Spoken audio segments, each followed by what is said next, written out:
నేను పుట్టుక నుంచి యేసుప్రభుని ఎరిగినోడిని కాదు, కాబట్టి నన్ను నమ్మొచ్చు.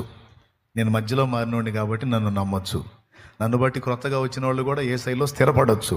యేసుకు మించిన దేవుడు లేడు. యేసే నిజమైన దేవుడు, యేసే పరిశుద్ధుడైన దేవుడు, యేసే ప్రేమగల దేవుడు, యేసే మన సృష్టికర్త అనడానికి యోగ్యుడు. యేసు అందరికీ కన్న తండ్రి. యేసుకు బావలు లేరు, బామర్దులు లేరు. దేవునికి స్తోత్రం. భార్య ఉంటే కదా బావలు బామర్దులు ఉండటానికి. బావ ఎప్పుడు వచ్చి దాని పద్యాలు పాడటానికి లేరు.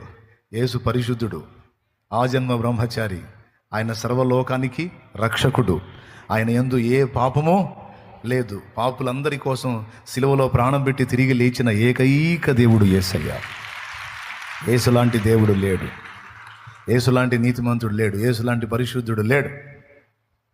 ఎందుకంటే నేను అన్ని చూసి చేసి వచ్చాను కాబట్టి ధైర్యంగా చెప్తున్నాను మీకు. ఎంత చెప్పినా మళ్ళీ మూర్ఖంగా మీ ఇష్టం వచ్చినట్టు పోతా అంటే నాకు సంబంధం లేదు. నువ్వు సాక్ష్యం చెప్పావా లేదా